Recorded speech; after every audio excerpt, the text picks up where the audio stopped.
Types of options അല്ലെങ്കിൽ classification of options ഏതൊക്കെയാണെന്ന് നമുക്ക് നോക്കാം. ഓക്കെ, അപ്പം ക്ലാസിഫിക്കേഷൻ പല രീതിയിലാണ് ഇതിൻ്റെ ക്ലാസിഫിക്കേഷൻ കൊടുത്തിട്ടുള്ളത്. അപ്പോൾ അതിൽ ഒന്നാമത്തെ കേസ് എന്ന് പറയുന്നത് classification on the basis of right, അല്ലേ, അവകാശം കിട്ടുന്നതിൻ്റെ ബേസിലുള്ള അല്ലെങ്കിൽ ഓപ്ഷൻ ആർക്ക് ലഭിക്കുന്നു എന്നുള്ളതിൻ്റെ ബേസിലുള്ള രണ്ട് തരത്തിലുള്ള കോൺട്രാക്റ്റുകൾ.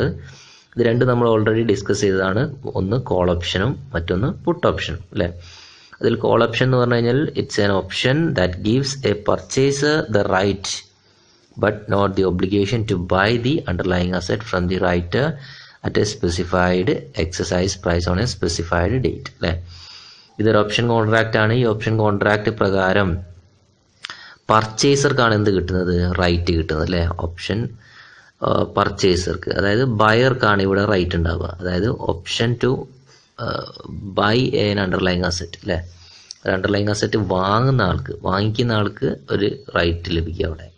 അതേസമയം അവിടെ ഓപ്ഷൻ അണ്ടർലൈങ് അസെറ്റ് വിൽക്കുന്ന അയാൾക്ക് അവിടെ എന്തായിരിക്കും? ഒബ്ലിഗേഷൻ ആയിരിക്കും. അയാൾക്ക് നിർബന്ധമായിട്ടും അത് ഫുൾഫിൽ ചെയ്യാനുള്ള ബാധ്യതയുണ്ട്. അതേസമയം വാങ്ങുന്ന ആൾക്ക് അത് ഓപ്ഷനുമാണ്, റൈറ്റാണ് അയാൾക്ക് കിട്ടുന്നത്. അയാൾക്ക് ഇഷ്ടമുണ്ടെങ്കിൽ വാങ്ങിയാൽ മതി, അല്ലെങ്കിൽ അദ്ദേഹം അത് എക്സസൈസ് ചെയ്യേണ്ട. അപ്പോൾ അതാണ് അവിടെ പ്രീമിയം ഓപ്ഷൻ ബയർ സെല്ലർക്കാണ് കൊടുക്കുക. ഇതാണ് ഫസ്റ്റ് ക്ലാസിഫിക്കേഷൻ. രണ്ടാമത്തെ ക്ലാസിഫിക്കേഷൻ എന്ന് പറയുന്നത് പുട്ട് ഓപ്ഷൻ ആണ്. പുട്ട് ഓപ്ഷൻ എന്ന് പറഞ്ഞു കഴിഞ്ഞാൽ അവിടെ സെല്ലർക്കാണ് റൈറ്റ് കിട്ടുന്നത്. Okay, it is an option that gives the purchaser the right but not the obligation to sell the underlying asset to the writer at a specified price on a specified date, അല്ലേ. അപ്പോൾ ഇവിടെ സെല്ലർക്കാണ് എന്ത് കിട്ടുന്നത്? Right കിട്ടുന്നത്. അപ്പം ഇവിടെ option contract വാങ്ങുന്നത് ആരാണ്? സെല്ലറാണ് ഓപ്ഷൻ കോൺട്രാക്റ്റ്, അല്ലെങ്കിൽ ഓപ്ഷൻ വാങ്ങുന്ന ആള് സെല്ലറാണ്. അതായത് ഓപ്ഷൻ സെല്ലർ പ്രീമിയം ആർക്ക് കൊടുക്കണം? ബയർക്ക് കൊടുക്കണം. ഓക്കെ, കാരണം സെല്ലർക്കാണ് ഇവിടെ റൈറ്റ് ലഭിക്കുന്നത്, ബയർക്കാണ് ഇവിടെ ഒബ്ലിഗേഷൻ കിട്ടുന്നത്. അതായത് സെല്ലർക്ക് ഓപ്ഷൻ എന്ന് പറഞ്ഞ സമയത്ത് സെല്ലർക്ക് ഫേവറബിൾ ആണെങ്കിൽ മാത്രമേ സെല്ലർ എന്ത് ചെയ്യുള്ളൂ? ആ കോൺട്രാക്ട് എക്സസൈസ് ചെയ്യുള്ളൂ, അല്ലെങ്കിൽ അദ്ദേഹം എന്ത് ചെയ്യില്ല? അത് എക്സസൈസ് ചെയ്യില്ല. അപ്പം ഓപ്ഷൻ കിട്ടുന്ന ആൾ എന്ന് പറയുന്നത് സെല്ലറാണ്. അപ്പം അതുകൊണ്ട് ഇവിടെ ഓപ്ഷൻ സെല്ലർക്കായിരിക്കും റൈറ്റ് ഉണ്ടാവുക, ബയർക്ക് എന്താണ് ഉണ്ടാവുക?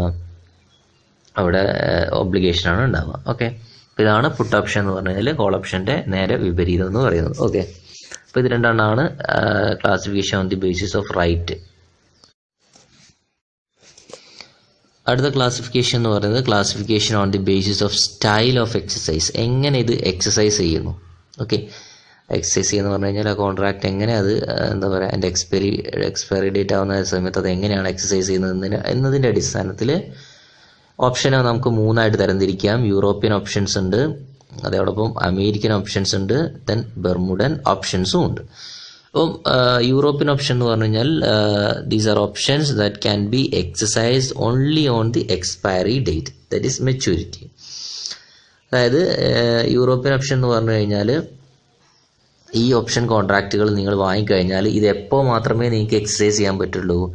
അതിൻ്റെ മെച്യൂരിറ്റി പീരീഡിൽ, അതായത് എന്നാണോ ആ കോൺട്രാക്റ്റ് അവസാനിക്കുന്നത്, അതിൻ്റെ മെച്യൂരിറ്റി പീരീഡ് എന്നാണോ അന്ന് മാത്രമേ ഈ കോൺട്രാക്ട് നമുക്ക് എക്സസൈസ് ചെയ്യാൻ പറ്റുള്ളൂ. അതിന് മുന്നേ അത് എക്സസൈസ് ചെയ്യാൻ നമുക്ക് പറ്റില്ല. അപ്പോൾ അതാണ് യൂറോപ്യൻ ഓപ്ഷൻ എന്ന് പറഞ്ഞു കഴിഞ്ഞാൽ. ഇന്ത്യയിൽ യൂറോപ്യൻ ഓപ്ഷൻസ് യൂസ് ചെയ്യുന്നില്ല, അല്ലെങ്കിൽ അത്തരത്തിലുള്ള ഓപ്ഷൻസ് കാണാറില്ല. Second one American options. American options എന്ന് പറഞ്ഞു കഴിഞ്ഞാൽ യൂറോപ്യൻ ഓപ്ഷൻ്റെ നേരെ വിപരീതമാണ്. അതായത് ഇത്തരത്തിലുള്ള കോൺട്രാക്റ്റുകൾ നമുക്ക് എപ്പോൾ വേണമെങ്കിലും, അതായത് എക്സസൈസ് പീരീഡിനല്ല, നമുക്ക് ഇഷ്ടമുള്ള സമയത്ത് നമുക്ക് എന്ത് ചെയ്യാൻ പറ്റും? അത് എക്സസൈസ് ചെയ്യാൻ പറ്റും. Okay, American options are options that can be exercised at any time during an option period. അതായത് എക്സ്പയറി ഡേറ്റ് ആവുന്നതിന് മുന്നേ ഏത് സമയത്ത് വേണമെങ്കിലും നമുക്ക് എന്ത് ചെയ്യാം? ഈ കോൺട്രാക്റ്റുകൾ നമുക്ക് എക്സസൈസ് ചെയ്യാൻ പറ്റും. അപ്പോൾ അതാണ് അമേരിക്കൻ ഓപ്ഷൻസ് എന്ന് പറഞ്ഞത്. അപ്പോൾ American options are options that can be exercised at any time during the option period, that is any time between purchase date and expiration date. Purchase ചെയ്തതിന് ശേഷം എക്സ്പയർ ആവുന്നതിന് മുന്നുള്ള ഏത് ഡേറ്റിൽ വേണമെങ്കിൽ നമുക്ക് എന്ത് ചെയ്യാൻ പറ്റും? ഇത് എക്സസൈസ് ചെയ്യാൻ പറ്റും. Then third one Bermudan options. Bermuda options എന്ന് പറഞ്ഞു കഴിഞ്ഞാൽ യൂറോപ്യൻ ഓപ്ഷൻ്റെയും അമേരിക്കൻ ഓപ്ഷൻ്റെയും ഒരു കോമ്പിനേഷൻ ആണ്. രണ്ടും കൂടെ തമ്മിലുള്ളൊരു സമ്മിശ്ര രൂപമാണ്. അപ്പം ഇവിടെ a Bermuda option that can be exercised on a few specified date prior to expiration. ഇതെന്ന് പറഞ്ഞു കഴിഞ്ഞാൽ എന്താ പറയുക, എക്സ്പിറേഷൻ ഡേറ്റിൻ്റെ മുന്നേ ഏത് ഡേറ്റിലും നമുക്ക് എക്സസൈസ് ചെയ്യാൻ പറ്റില്ല. ചില പ്രത്യേക ഡേറ്റുകൾ പറയും, ആ ഡേറ്റുകളിൽ മാത്രം നമുക്ക് എന്ത് ചെയ്യാൻ പറ്റും, എക്സസൈസ് ചെയ്യാൻ പറ്റും. അമേരിക്കൻ ഓപ്ഷനെ പോലെ എപ്പോൾ വേണമെങ്കിൽ നമുക്ക് എക്സസൈസ് ചെയ്യാൻ പറ്റില്ല. പക്ഷേ നമ്മളോട് ചില ഡേറ്റുകൾ പറയും, ആ ഡേറ്റിൽ നമുക്ക് വേണമെങ്കിൽ എന്ത് ചെയ്യാൻ പറ്റും, എക്സസൈസ് ചെയ്യാൻ പറ്റും. എക്സ്പിറേഷൻ ഡേറ്റ് വരെ കാത്തു നിൽക്കേണ്ട ആവശ്യമില്ല. അപ്പോൾ അതാണ് ബർമുഡൻ ഓപ്ഷൻസ് എന്ന് പറഞ്ഞു കഴിഞ്ഞാൽ. അപ്പോൾ ഇതാണ് on the basis of style of എക്സസൈസിൻ്റെ ബേസിലുള്ള 3 ക്ലാസിഫിക്കേഷൻ. നെക്സ്റ്റ് ക്ലാസിഫിക്കേഷൻ എന്ന് പറയുന്നത് classification on the basis of nature of underlying asset. എന്ത് അണ്ടർലൈങ് അസറ്റിൻ്റെ അടിസ്ഥാനത്തിലാണ് ഈ ഓപ്ഷൻ കോൺട്രാക്റ്റുകൾ നിർമ്മിച്ചിട്ടുള്ളത് എന്നതിൻ്റെ അടിസ്ഥാനത്തിൽ ഓപ്ഷൻ കോൺട്രാക്റ്റുകളെ 4 ആയിട്ട് തരംതിരിച്ചിട്ടുണ്ട്. അതിൽ ഫസ്റ്റ് വണ്ണാണ് commodity options. Okay, commodity option എന്ന് പറഞ്ഞു കഴിഞ്ഞാൽ ഇവിടുത്തെ ഈ ഓപ്ഷൻ കോൺട്രാക്റ്റിലെ അണ്ടർലൈങ് അസറ്റ് എന്ന് പറഞ്ഞു കഴിഞ്ഞാൽ കമ്മോഡിറ്റി ആയിരിക്കും, അതായത് റിയൽ കമ്മോഡിറ്റികളായിരിക്കും ഇവിടുത്തെ അണ്ടർലൈങ് അസറ്റ് എന്ന് പറഞ്ഞു കഴിഞ്ഞാൽ. ഓക്കെ, അപ്പം ഈ അണ്ടർലൈങ് അസറ്റിൻ്റെ പ്രൈസിൻ്റെ വേരിയേഷൻസ് അനുസരിച്ചിട്ടായിരിക്കും ഇതിൻ്റെ ഓപ്ഷൻ്റെ പ്രൈസും മറ്റു കാര്യങ്ങളൊക്കെ നിർണ്ണയിക്കുന്നതും കാര്യങ്ങളൊക്കെ ഉണ്ടാവുക. Okay, in India as now commodity options are not available. ഇന്ത്യയിൽ കമ്മോഡിറ്റി ഓപ്ഷൻസ് അത്ര അവൈലബിൾ അല്ല. Second one currency options.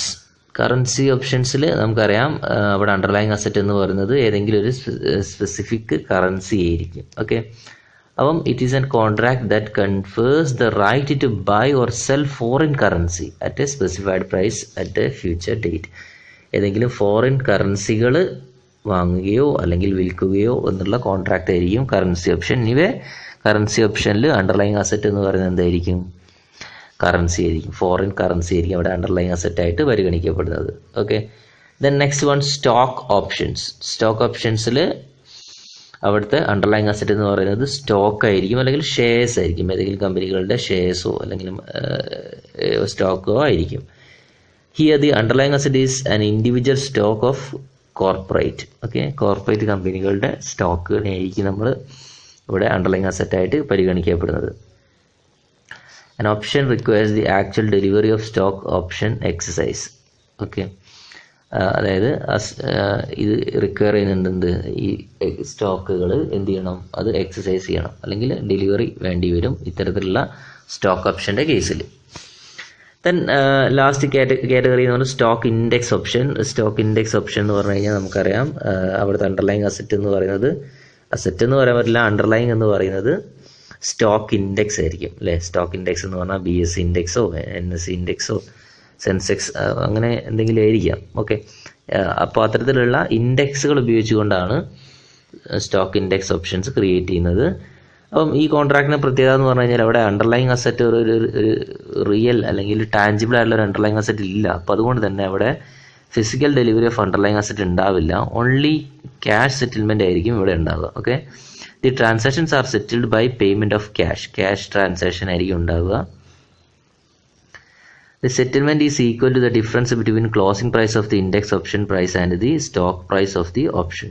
Okay, അപ്പോൾ സ്റ്റോക്ക് ഇൻഡെക്സ് പ്രൈസിനും അതേപോലെ സ്റ്റോക്ക് പ്രൈസും തമ്മിലുള്ള ഡിഫറൻസ് ആയിരിക്കും അവിടുത്തെ സെറ്റിൽമെൻറ്റ് എന്ന് പറയുന്നത്. ഓക്കെ, അപ്പോൾ എനിവേ സ്റ്റോക്ക് ഇൻഡെക്സ് ഓപ്ഷനിൽ അണ്ടർലൈങ് അസറ്റ് എന്ന് പറയുന്നത്, അണ്ടർലൈങ് എന്ന് പറയുന്നത് സ്റ്റോക്ക് ഇൻഡെക്സ് ആയിരിക്കും.